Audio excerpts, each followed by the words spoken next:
Hey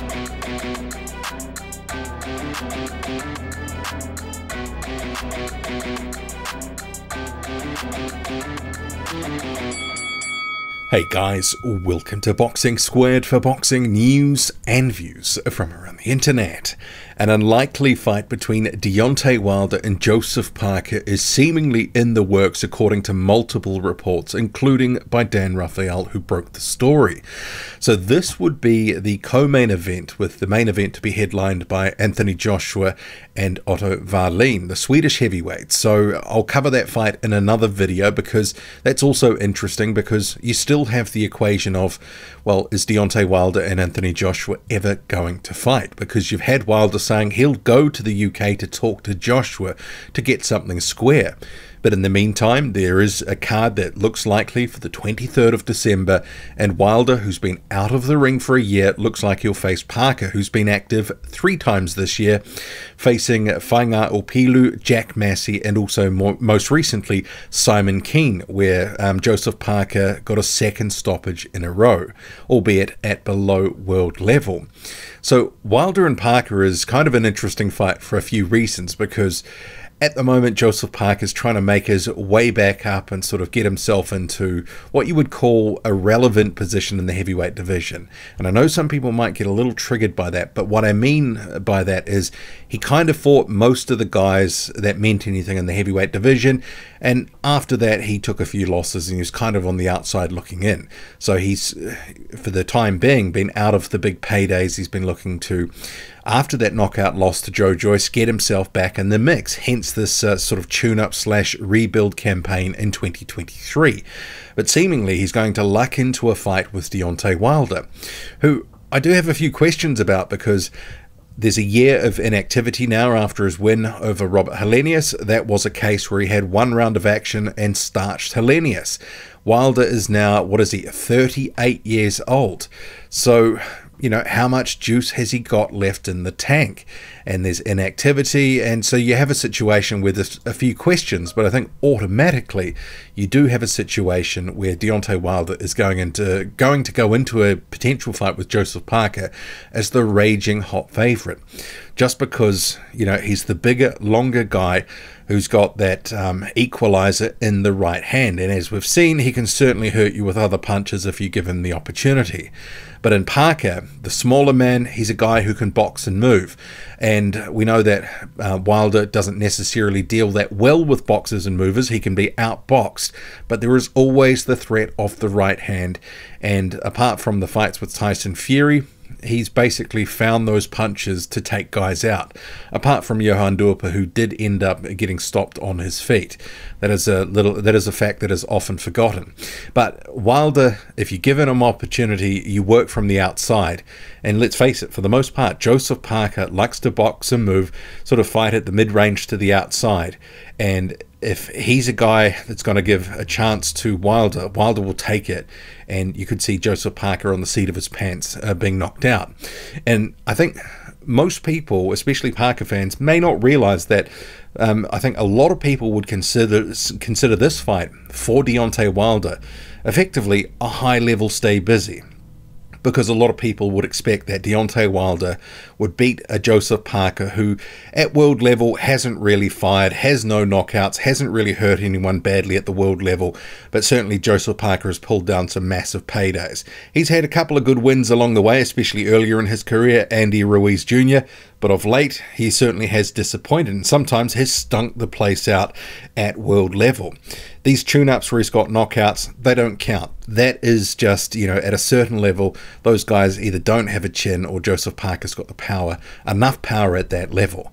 Does he have the power to hurt Deontay Wilder? Does he have the power to try to get inside on Deontay Wilder to do something, to put a dent in him? At the end of the day, he's not 6'7", 6'8" like Tyson Fury, who is not actually 6'9", but, you know, Fury is still a much bigger man who knows how to tie up, and we saw he was able to, in the second fight, batter Deontay Wilder. In the third fight, in a bit of a sort of rock and sock'em shootout, he was able to outlast Deontay Wilder before taking him out. Both guys on the canvas in that one before Deontay Wilder went night-night for a nap on the canvas, being taken out brutally in that third fight. And Joseph Parker, You know, over the years, we've heard all these stories about, you know, the performances he puts in the gym, the power that he does have that we've just never seen translate into the ring. You know, it would be, I think, for most people, Deontay Wilder's fight to lose. And let's face it, with the matchmaking for the main event, Joshua versus Wallin, I think a lot of people would just consider that if the favourites in both fights are able to beat their man, then they should be fighting next. And maybe that's the loose plan. Maybe if both win and come through relatively unscathed, there's some sort of face-off in the ring after the main event on the December the 23rd, should these fights get made, announced, and actually happen. So, I mean, you can't write Parker off completely, because he is a decent fighter.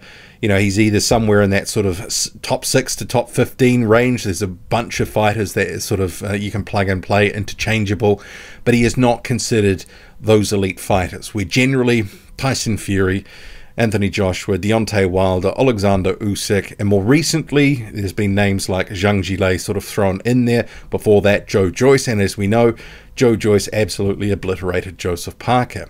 He couldn't hurt Joyce, but obviously Deontay Wilder, he's been down, he's been hurt, even at a lower level earlier in his career had been hurt. So it's not to say that he can't be hurt, but I think on the balance of probabilities, you know, people say that Deontay Wilder should win this, especially if Parker can't really cut the distance, use footwork, get inside, bang to the body, make it uncomfortable, get up on his chest, because the thing is, that's not really Joseph Parker's bread and butter.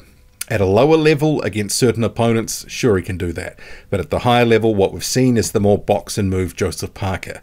But against Deontay Wilder, you try to box and move, eventually, like Artur Szpilka, Luis Ortiz, there's other examples, Gerald Washington, eventually you're going to catch something and it changes the night. You could be winning, you know, 5, 6, 7 rounds to 1 or none, and all of a sudden the equalizer comes in and it's night-night, it's game over. But you've got a Deontay Wilder who's a little bit long in the tooth now, 38 years old, a long history of injury, several right arm, right hand injuries, surgery, a year of inactivity, and before that obviously being taken out by Tyson Fury in the third fight, taken out in the rematch. You know, it's not like we've got this sort of good form guide for Deontay Wilder. So it's not to say that it's impossible for Joseph Parker. So there is some intrigue, but if things go the way that they're meant to, Deontay Wilder knocks Joseph Parker out. Or that is meant to be, I think, the script that people would be forming in their minds generally about this fight. I know some people, some Parker fans probably will get a bit triggered by that, but I think if you're looking at it objectively, that's what most people would consider should happen. But obviously boxing doesn't happen on paper. The fights have to take place, and it is the theatre of the unexpected. But with the inactivity from Wilder, and, you know, has his chin been cracked by Fury? Did he take something from him? There is some known unknowns about a potential fight between these two. And these guys actually almost fought 6 years ago.